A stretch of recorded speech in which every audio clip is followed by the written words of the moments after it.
Analysons les situations litigieuses de la demi-finale U17 entre le Maroc et le Sénégal. Commençons par ce contraste entre le gardien sénégalais et l'attaquant marocain. Là, il y a clairement charge sur le gardien car l'attaquant marocain intervient de façon imprudente sur le gardien sénégalais, l'empêchant d'effectuer correctement sa parade.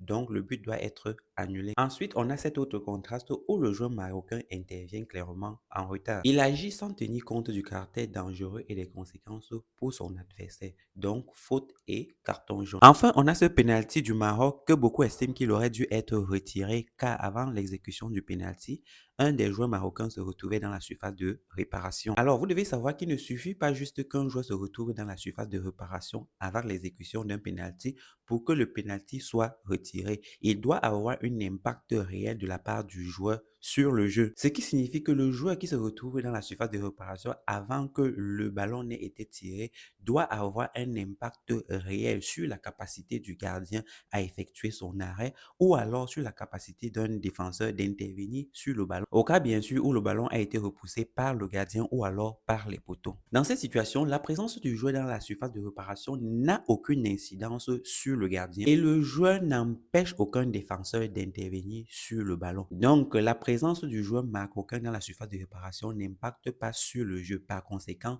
le but est valide. Vous me demanderez certainement pourquoi la VAR est donc intervenue. Vous devez savoir que la VAR est intervenue simplement pour signaler à l'arbitre qu'il y avait un joueur qui se retrouvait dans la surface de réparation avant que le penalty ne soit tiré. Maintenant, lorsque l'arbitre, lui, il se rend à la VAR, c'est pour déterminer si le joueur impacte ou pas sur le jeu. C'est lui qui détermine si le joueur impacte ou non sur le jeu. C'est l'arbitre et non la VAR. Le seul rôle de la VAR dans cette situation est de signaler l'empiètement de la part du joueur marocain. C'est tout.